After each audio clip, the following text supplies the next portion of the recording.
के शर्मा, अब बताइए के शर्मा, के आपको तो बहुत कुछ बचाना है। मैंने अभी आंकड़े गिनवाए, दिल्ली की 7 बचानी है आपको, हरियाणा की 10 बचानी है, बिहार की 39 बचानी है, यूपी की 64 है, झारखंड की 11 है 14 में से। हो पाएगा? आखिरी 2 चरण बचे हैं अब के।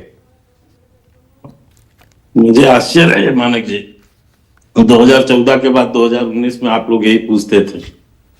2019 में हमने 2014 से कहीं ज्यादा बढ़ के सीटें ले आए। बचाने की तो बात छोड़िए, हम तो उससे भी आगे बढ़ गए और इस बार हम उससे भी आगे बढ़ने वाले हैं। देखिए, हम हर चुनाव को बड़ी गंभीरता से लेते, हम किसी भी चुनाव को हल्के में नहीं लेते। और अच्छा है, कांग्रेस के प्रवक्ताओं को तुकबंदी सीख जानी चाहिए।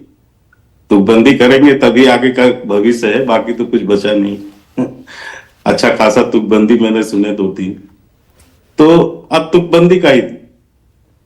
अब मुझे नहीं समझ आया, कांग्रेस की प्रवक्ता हम पे बोल रही थी, आपने सहयोगी समाजवादी पार्टी पर बता रही थी।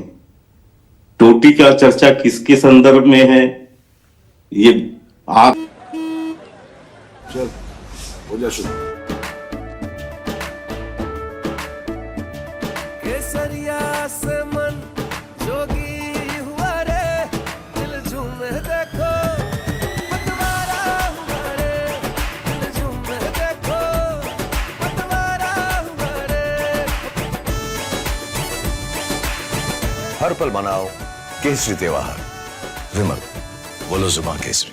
आपसे और तमाम विश्लेषक बहुत अच्छे जानते हैं टोटी चोरी।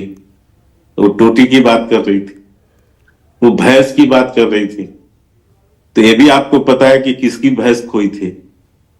समाजवादी पार्टी के ही कार्यकाल में आजम खान की भैंस खो गई, पूरी पुलिस लग गई, तो भैंस की चर्चा भी वो करने लगी।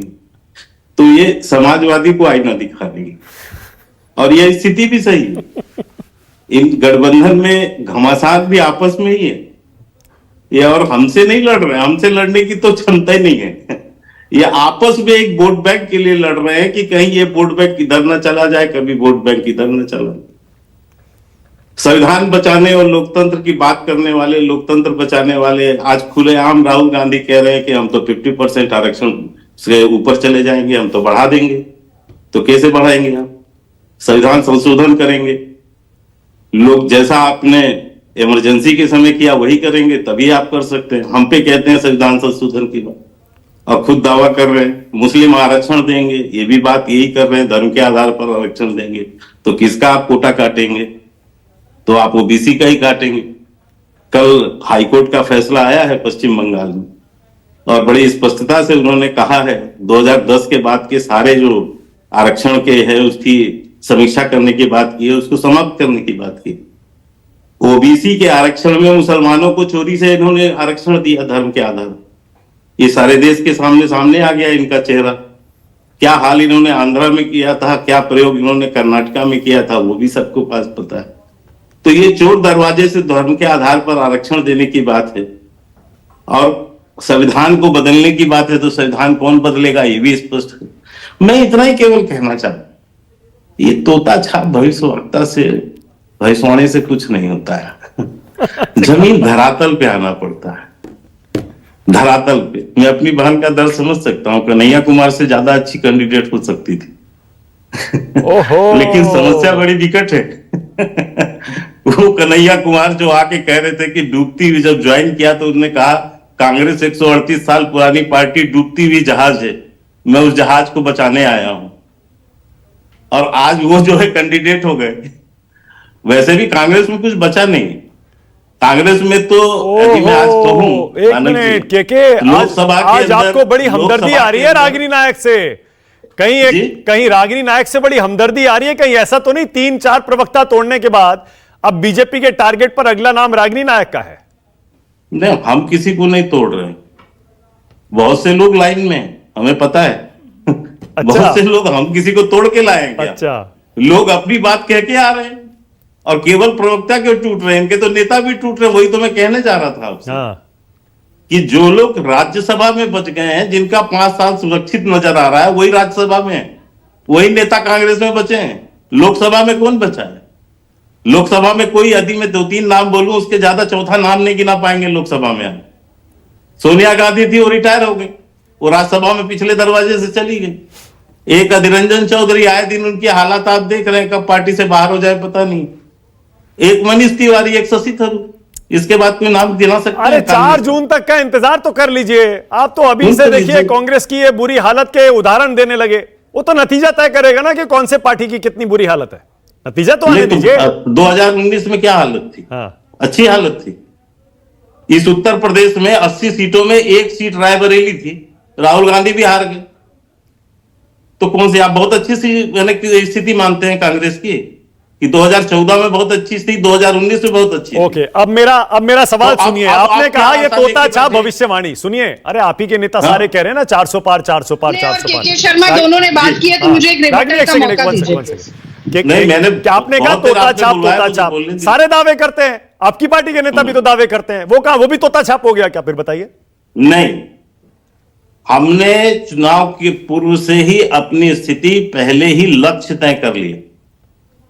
हम ये नहीं कहते कि आप ये 5 पे आएंगे, 25 पे आएंगे। हमने तो अपना लक्ष्य तय करके बताया कि हम 400 पार करेंगे। ये हमारा लक्ष्य था। अच्छा, ये पहले टारगेट दिन से है। बोल रहे हैं, आज भी बोल रहे हैं। मतलब टारगेट है। और वो लक्ष्य हमारा बना हुआ है और उसको अचीव करना, यही हम लोग के सामने बड़ी चुनौती है। ओके, जो हमारे नेतृत्व ने तय किया है कि इतना सीट हमको लेना है, लाना है, हम उसके लिए काम कर रहे हैं। अच्छा, बहुमत तो हमें पता है कि हमारे पास है या आने ही वाला है। हम कोई हारने वाले थोड़ी ना। अच्छा, के शर्मा हमेशा आपके बाकी प्रवक्ता तो देखिए खूब भविष्यवाणी करते हैं, खूब दावे करते हैं। आप हमेशा बचते क्यों हैं के शर्मा? कहीं इसलिए तो आप नहीं बचते हैं कि 4 जून को फिर उसके बाद उल्टा हो गया तो फिर आप कैसे हमारे सवालों का सामना करेंगे? इसलिए तो नहीं बचते हैं। बाकी प्रवक्ता तो खुल के कहते हैं आपके, वो तो गिनवाने लगते हैं, हम यहां इतनी जीतेंगे, यहां इतनी जीतेंगे, यहां इतनी जीतेंगे।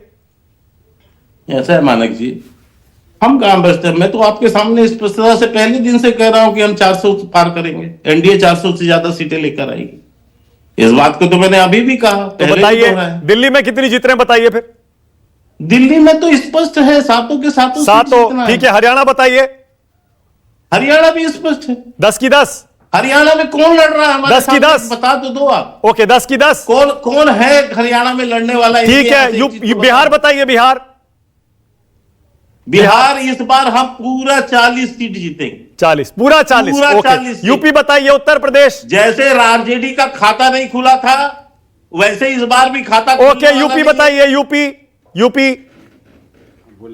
यूपी तो आपने पहले ही आपको बता दिया। हाँ, यूपी में कोई चांस नहीं है। इस बार रायबरेली भी खाता नहीं खुलेगा। मतलब 80 की 80 दावा यही है। रायबरेली में भी वो हालात हैं, लोग पूछ रहे हैं अमेठी छोड़ के क्यों ओके, भागे? बंगाल बताइए। बंगाल आज तक राहुल गांधी हो, कांग्रेस हो, कोई जवाब नहीं दे ओके, पाया। बंगाल और ओडिशा और बता दीजिए। अमेठी का चुनाव क्यों नहीं लड़े? ओके, बंगाल और राहुल ओडिशा। गांधी जवाब नहीं दे पाए, खड़गे नहीं दे पाए, प्रियंका गांधी नहीं दे पाई। आज यदि ठीक है, बंगाल और ओडिशा। वो दे दे तो बंगाल और ओडिशा समझ जाएगी। बंगाल और ओडिशा ही बता दीजिए। बंगाल, रायबरेली गए। के शर्मा बंगाल बताइए। आपको मैंने बता दिया, आप टोटल जोड़ लीजिए, 400 सीट से हम ज्यादा एनडीए लेकर आएगा। अच्छा, ठीक है, आप ओके, निश्चिंत रहिए। ठीक है, ओके। रागिनी जवाब